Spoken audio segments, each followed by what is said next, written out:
Here's a review of the 2004 Avalon XL. It's not the XLS, and I'm okay with that. It's really no different, except for a few minor things. But this is my daily, guys. This is my baby. I spent a lot of time with her. Drove her up from Florida. She's pretty much flawless. There's a little wobble in the steering wheel, but that's about it. This thing is a workhorse. It's dependable. But let's get into the details on the other side of the intro. Hit that subscribe button, and let's do it.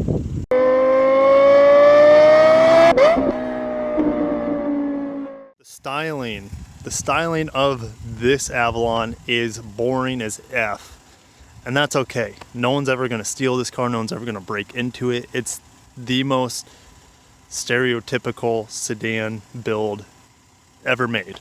And maybe like a Camry or, you know, a Honda Accord would be similar. But this car, this particular body style came out in '99, and they discontinued it with this model year in 2004.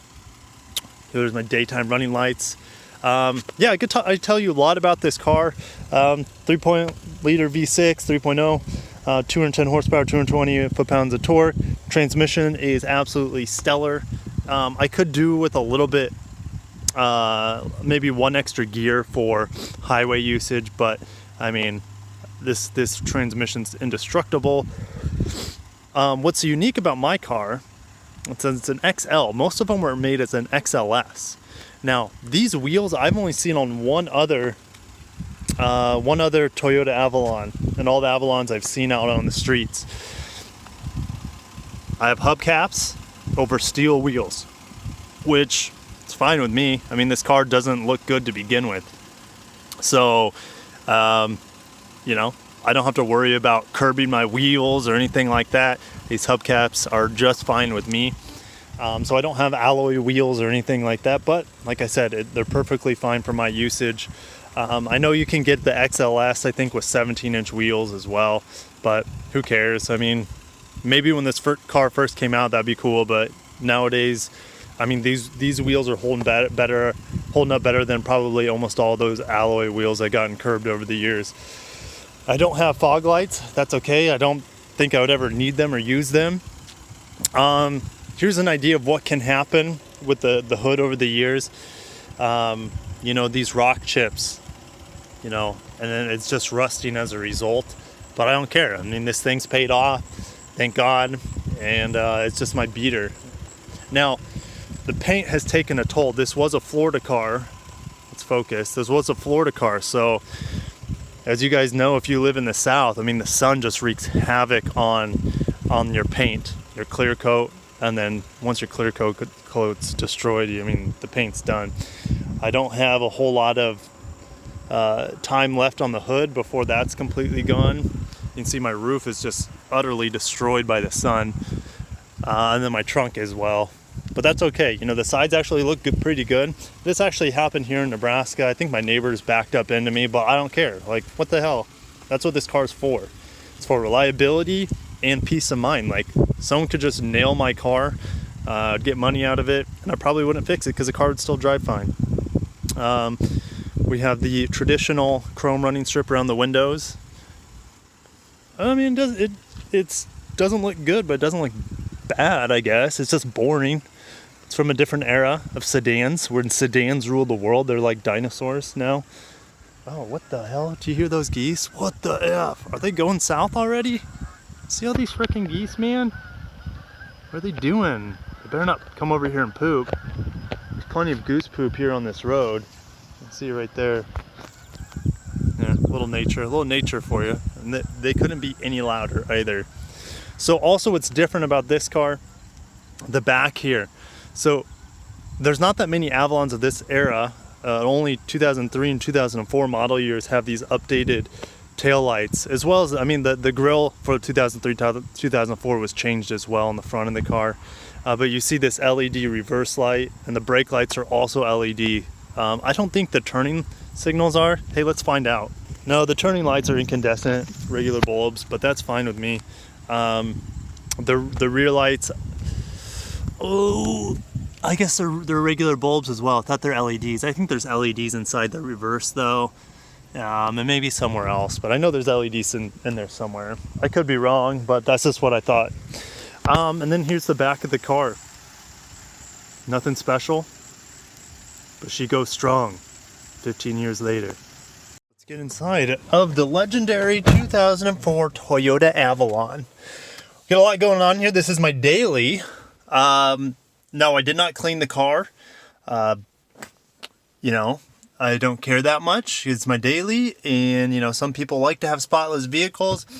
With 2 kids, I'm just happy that it's not a complete train wreck in here. So, this emblem, guys, I believe in 2003 they made it chrome. For the XL, it used to be an XLS only trim. Steering wheel's a little dirty, which I don't care. Steering wheel's held up perfectly fine over the years. Here's cruise control. I hardly ever use it because I mostly drive this thing in town. Here on the door, we have a soft touch plastic cloth here, which you don't see too much cloth on doors nowadays. So it's kind of cool to see. And you can see it's holding up pretty well. This car is about, gosh, probably came out in 2003. What is it, 15 years old? You got a 15-year-old vehicle here. Here's your door locks, window locks. I never use that. One touch auto there on the way down. And it might be on the way up. It's funny that I don't know. We have this little pocket that I've never used, and then this huge pocket down here that collects straws. I should call it the straw pocket. We have a pen down there that I use on occasion. What's under here? Some fuses. Just learned that because I've never opened that before. Mirror control. Dimmer. My trunk hatch has never worked since I've used this. The only way for me to open the trunk is either through the key fob or through opening with the trunk key. Nice vent here, little speaker here. This does not have the optional JBL. You would find that in the XLS trim or variant of this car. As you can see, the door's holding up pretty well. And you can see, look at these seats, guys. These seats are super comfy.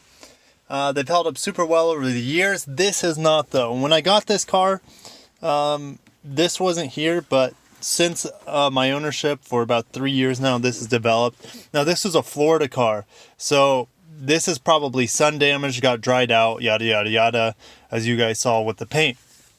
Huge cup holder. I don't typically drink any sort of cans or anything like this, but, you know, there you go. There's an example. This is what it looks like when it's closed. Boom. Okay, I prefer with it closed because when it's open, it actually makes a little rattling noise. I have tweezers in here. I need to bring those inside. My change pocket. Inside here, we have an ashtray or something similar, and then a 12 volt. So all your climate control options are here. It's very, very simple. You know, I prefer this over just about anything. I just blast the fans. I know exactly where the defrost is. Boom. Very simple. The CD player is a little lackluster. Again, this does not have the navigation or the optional sound system. I'm usually in silence most of the time, or I'm listening to stuff on my phone. So, excuse me. Let me bust out the keys here so you can see what the key fob looks like. This is the key fob, pretty plain. There's a panic button. All right. I never used the panic button. Let's go ahead, fire her up. I'll turn off the radio, but I mean, that's what the radio screen looks like. Nothing special. There's that. Now, there's not a whole lot of information up here. I love the temperature, outside temperature. What's odometer, trip 1, trip 2. And I only have 111,000 miles on this. I plan to run this car into the ground with minimal maintenance, because I don't feel like this car is worth putting all that maintenance into. It's just gonna be my beater. Half tank of gas. That's all the information there is up there on the front, which is fine. We have a nice little Avalon signature there. And you know, it kind of looks like my luxurious Kirk font. So I'll have to reproduce Avalon with my luxurious Kirk font so you can see if it's any similar. The dash is huge in this car, guys. Here's my Padre Pio rosary. Gosh, words are hard, that my mom gave to me, so it's a little sentimental. Padre Pio is a beast. Under here, just documents, just a glove box, nothing special. I guess we have a trunk opener. You know, maybe all this time I didn't even know this was here. You know, maybe that's worked. Let me try opening this. Oh my gosh, guys. My trunk just opened. Are you kidding me? Did my trunk just open? Holy crap, I didn't even know that was in my glove box. Well, here's my trunk, by the way. You probably already see it. This is my daily. All sorts of crap in here. You know, kids, wife. This was still from moving from Florida with the hurricane, so we needed some water just in case. Speaking of Florida, here's my old Florida plates. But yeah, you see the pass-through. I've never used it. This trunk is huge. It's like my third bedroom, to be honest. But guys, the trunk that I thought was broken is not broken. It was just locked this whole time. And I knew I was going to find things about this car with my review. To be honest, I knew I was going to find things with this car with my review. Because I really don't explore this car. I just put it in drive and go to work. Gosh, this awesome chrome shift button here looks good. This is a little dirty now. I could clean that up. I don't care. Overdrive off button with a 4-speed transmission. Inside here, ooh, it's actually pretty clean. So we have a sunglass holder in here. Didn't know that. We have some pens. And this is where I keep my phone charger. So here's my phone charger. Fast charger right there. And I know in some Avalons, I think there's a 100 and what do you call that? 112 AC? I don't know. Your regular plug-in that's actually in the back. So you could plug in, it's a power inverter, so you could plug in anything that has a normal house plug into it. But I think it's time to go ahead and get into the back. Again, ooh, here's my sleeping mask. We moved recently, so I need that. My room's super bright. Got the Jesus piece here. We'll put him up here in the back. I don't know, what is this stuff? Kids books or education books for my wife. So in the back here, I rarely get back here, but it's so much space. It's crazy how much space is back here. I got some napkins that just in case, I guess. But super comfortable. It does not come standard with this broken ice scraper. If you guys don't know what an ice scraper is, just look it up. If you live in a wintry climate sometime out of the year, you need that to scrape ice off your windshield. A little pocket here. Ooh, this comes out.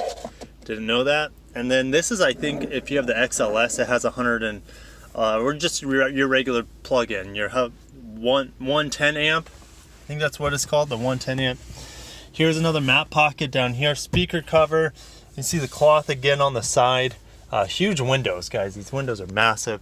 There's the light there. I just have it on the door function. Will it light up? There you go. That's what it looks like when I have those lights on the door function. Mirror here for the baby when I have the baby in here, but that's not very often. It's usually just me in this huge car. Headrest. Does this middle one move? Apparently it moves. And I think we have a dead spider and a dead ant under there. That's pretty cool. It's pretty cool. Mausoleum of insects in this daily driver. As I push that down.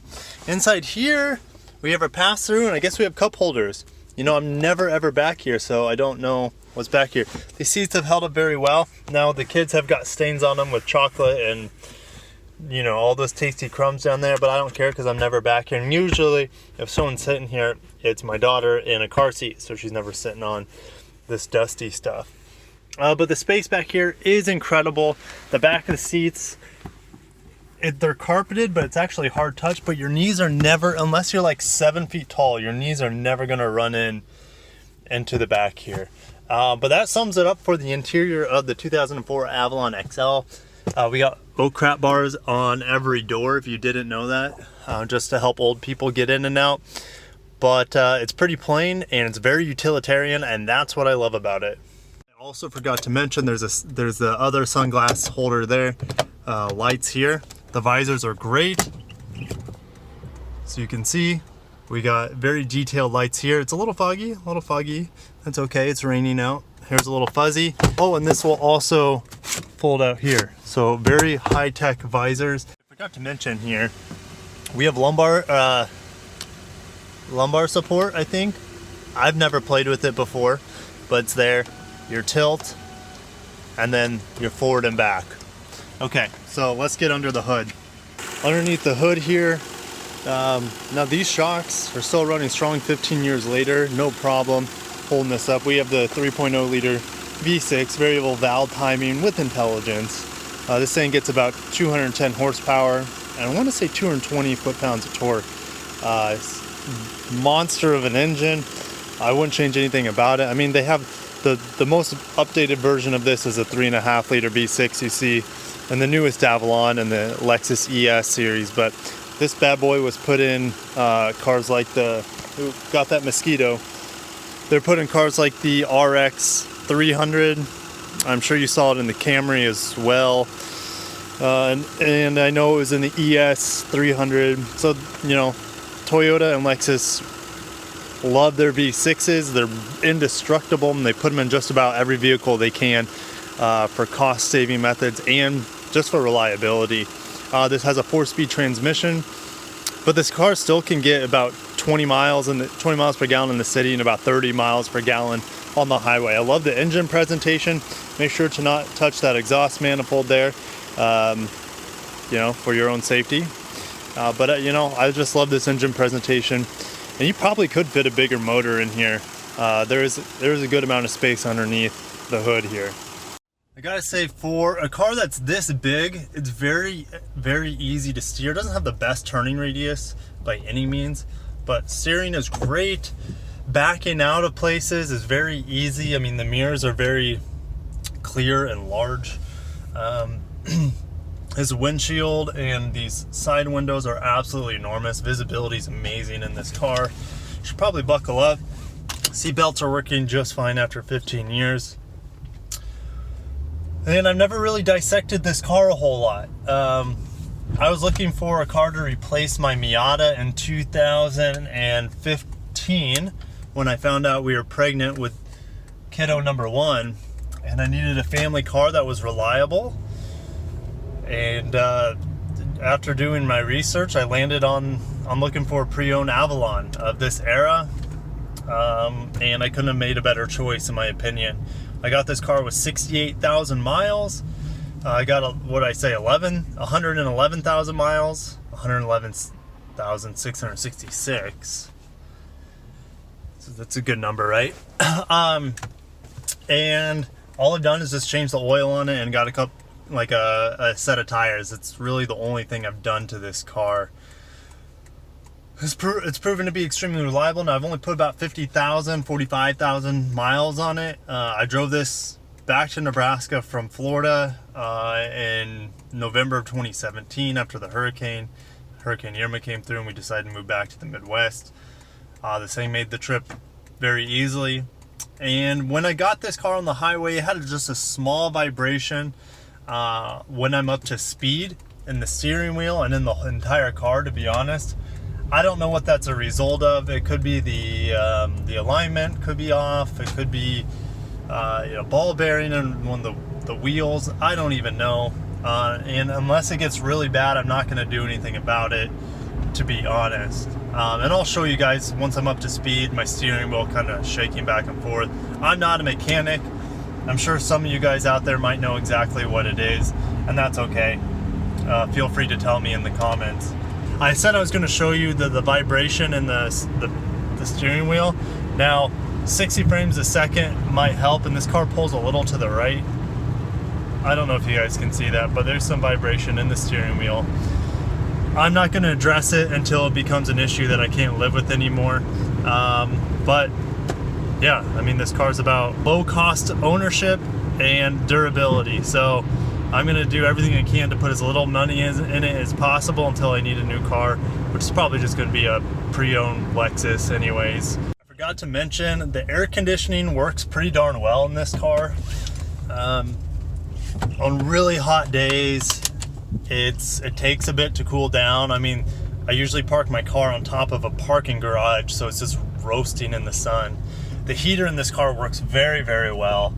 But the air conditioning, surprisingly, once it starts blowing cold air, it's really cold and it's amazing. So something to consider for most Avalons out there. I mean, it depends on the year, but most of them are probably going to be blowing freezing cold air, which is really, really awesome for a used car, because I don't know how many used cars are out there that you're going to find as, you know, cheap, reliable commuter, daily driver sort of thing, your beater car, that's going to have a great air conditioning system. How does this, I mean, this car is not the quietest car. I would say it's average in terms of modern insulation from the road and other cars around you. It's not bad at all. It's definitely tolerable. I don't have any issues with it. This car handles like an absolute boat. It just wallows in the turns. It's nothing like a modern Avalon. That thing it's much tighter in the suspension, and that it feels more like the Lexus ES. This car, man, just floats around. The ES does too, but in the corners the ES actually holds up pretty well. This thing, man, it's just one of the worst handling suspensions I've ever been in.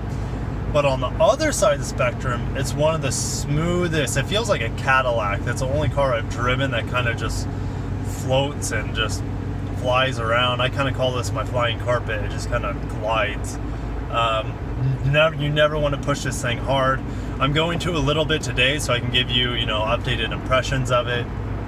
But I pretty much know that's just gonna, you know, the body roll is gonna be on all sorts of new levels for me during my review process.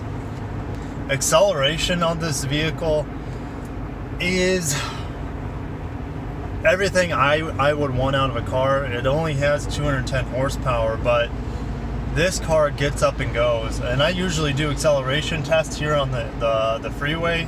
I'm going about 55. It's raining. I'm going uphill. I'm going to pedal to the metal. Downshift is perfect. There's 65. I mean, it's not quick, but it's quick enough. Absolutely. I don't feel like I need a whole lot more power. And it only has a 4-speed transmission. So the transmission doesn't have really any hesitation because it's only going to go down to third gear.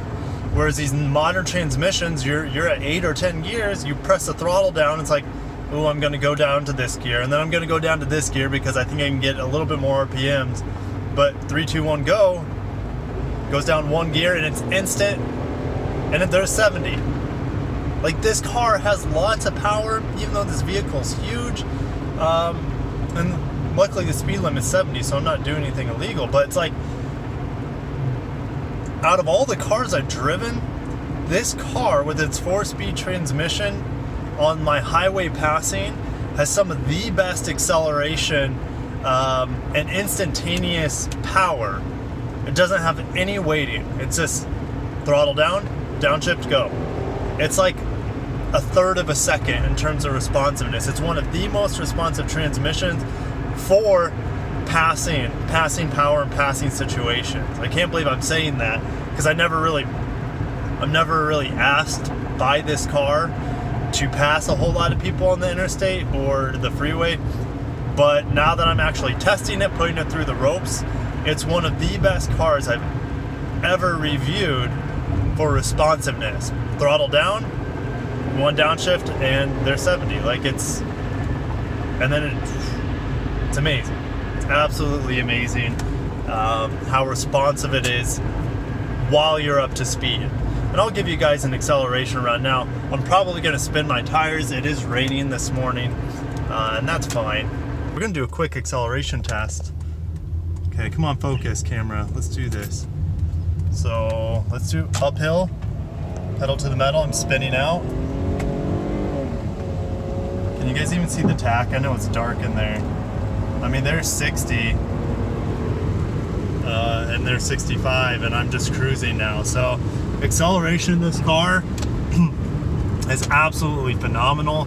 Its V6, its transmission are perfectly matched, and it's I just love this car so much for what it is. I was sold on this car, so I was looking at two different vehicles, and some of you guys might think I'm crazy. I was getting rid of the Miata, right? Because I needed a family car, and I was looking at this used car dealership in Venice, Florida. Drove up about an hour and a half from Naples because they had this car, and they also had a Ford Explorer Sport Track. It's like a little pickup. It's like a 4-door pickup. I drove the Sport Track first, and I like the styling of that vehicle. It's cool, unique, has lots of versatility, right?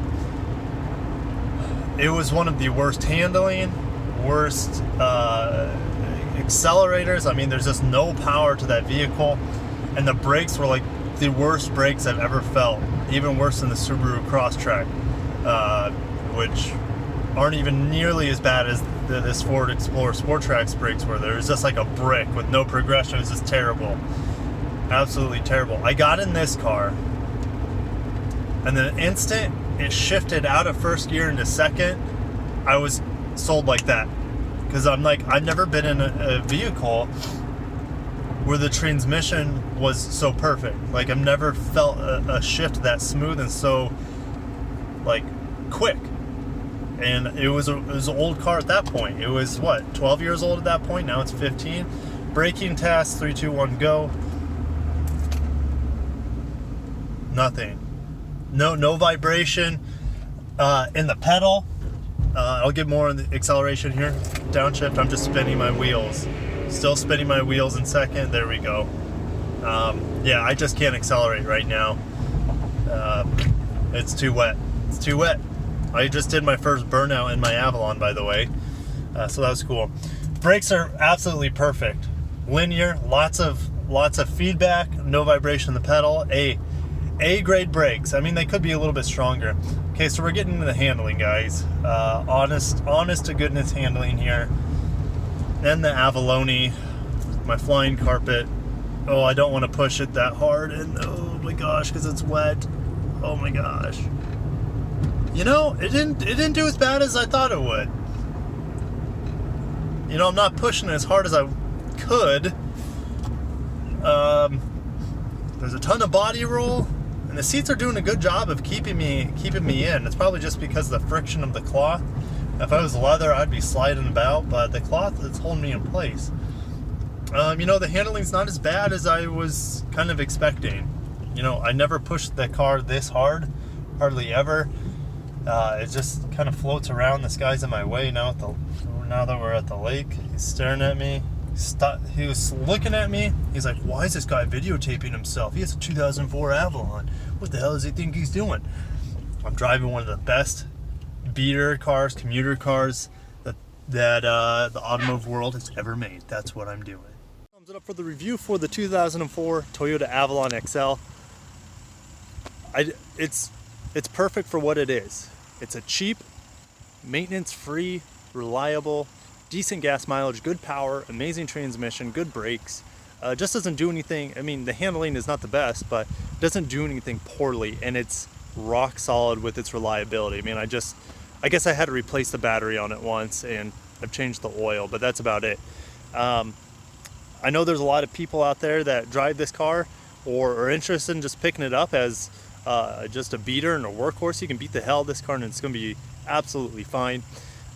Just let me know if you have any questions about this car. I spent a ton of time with it, about 55,000 miles now.